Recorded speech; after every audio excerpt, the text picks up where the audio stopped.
What's up, plant lovers? Welcome back to my channel. In today's video I thought I would share with you all the plants in my collection that have a kind of bluey silvery tinge. And the reason I wanted to share these is because I'm kind of obsessed with the bluey silver plants at the moment, and I've built up quite a collection, so I thought I'd share them with you, maybe inspire you to get some plants that you didn't know you wanted. So let's start with this one.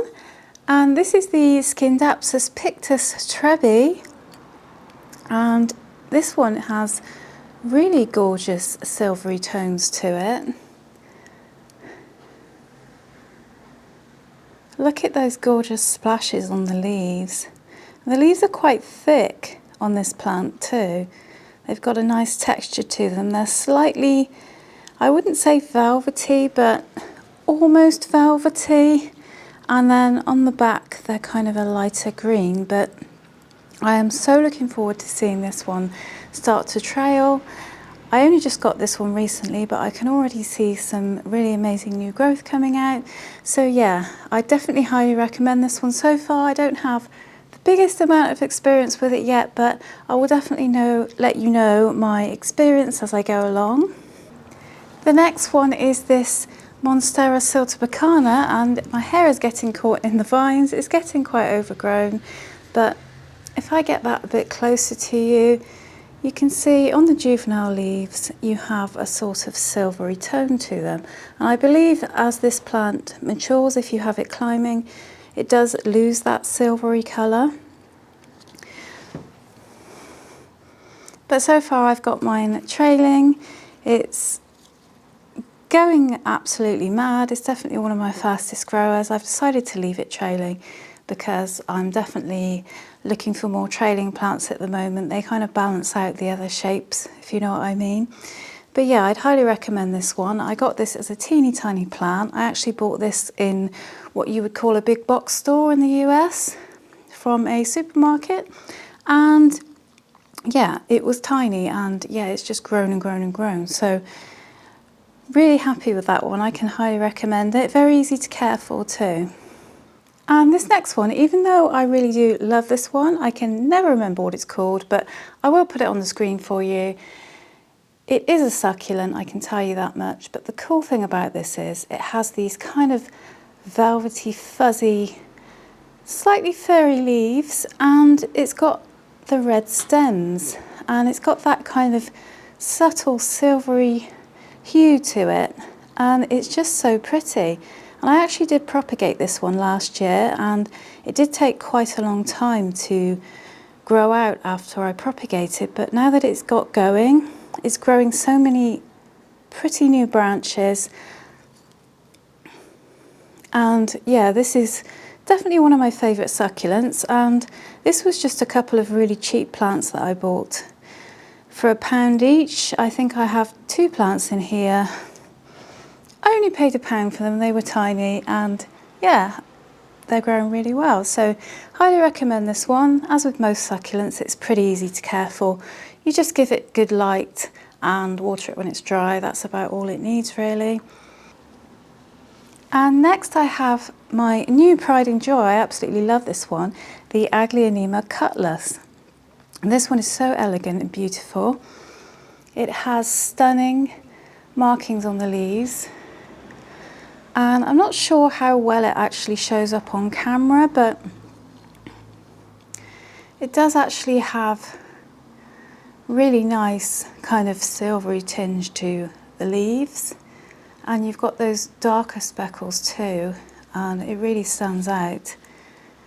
And the great thing is Aglaonemas are so easy to care for too, so far I'd highly recommend this one. It's given me no trouble.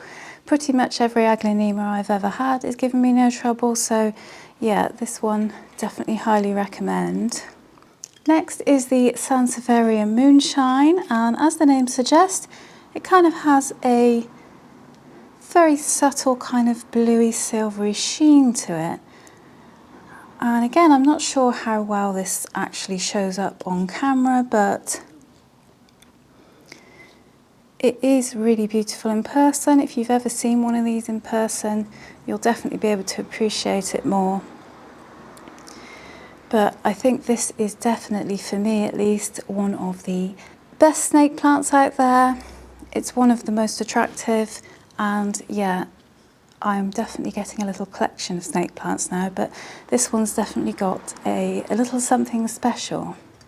And of course I have to include my Philodendron silver sword, and it's getting way too big to get in frame now. It has now become a floor plant, but this guy, definitely one of my favourites, and yeah, this one just brings me so much joy. It's really easy to care for too. Occasionally you get a stuck leaf, but my recommendation would be, when you get a stuck leaf, to just leave it. I know it's really tempting to want to mess with it, but I find that if you just leave it, it will eventually come out. It may take a little longer, but you'll get a properly formed leaf. So yeah, it is really nice whenever I get a leaf that's not stuck on this plant, I have to say, but it's definitely one of my favourite plants, and I'm looking to maybe try and add some more plants to the pot to fill it out a bit. So maybe next year I'll do a bit more propagating on this one. So the next plant I want to share with you is the Alocasia dragon scale, and this one actually has a little bit of silver on the leaves. It's quite subtle, but if you would like a more intense silver, this does actually come in silver. It's called the Alocasia dragon scale silver, I believe, but yeah, you can get a silver version, but I quite like the subtle sheen that this one has.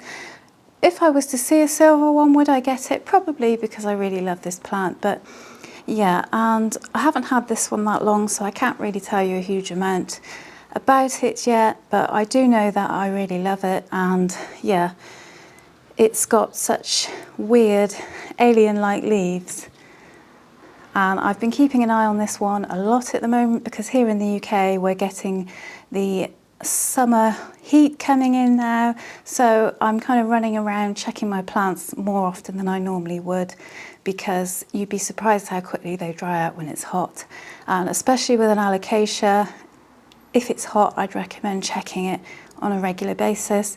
You'd be surprised how it can go from being moist to dry in the space of a day. It's happened to me before, and I've kind of gone rushing around. But yeah, what I usually do is I just keep some glass bottles full of filtered water at room temperature.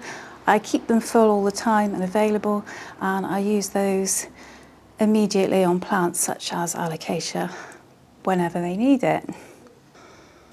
So those are the bluey silver plants that I have in my collection so far. What else is on my wish list? I'm trying not to have too much of a wish list at the moment because I have so many plants, but definitely the Cebu blue pothos is on there. I just haven't found a specimen I like yet at the right price. But if you know of any other silver blue plants that you already have or that you've got on your wish list, do let me know in the comments, because I would love some more to look up and put on my list. I shouldn't be saying that really, because I do have enough plants now, but yeah. Thanks so much for watching today, guys. I really hope you got some inspiration from this video. If you did, give it a thumbs up and hit that subscribe button if you found value in the video today. And as always, until next time, take care of your plants and take care of yourself.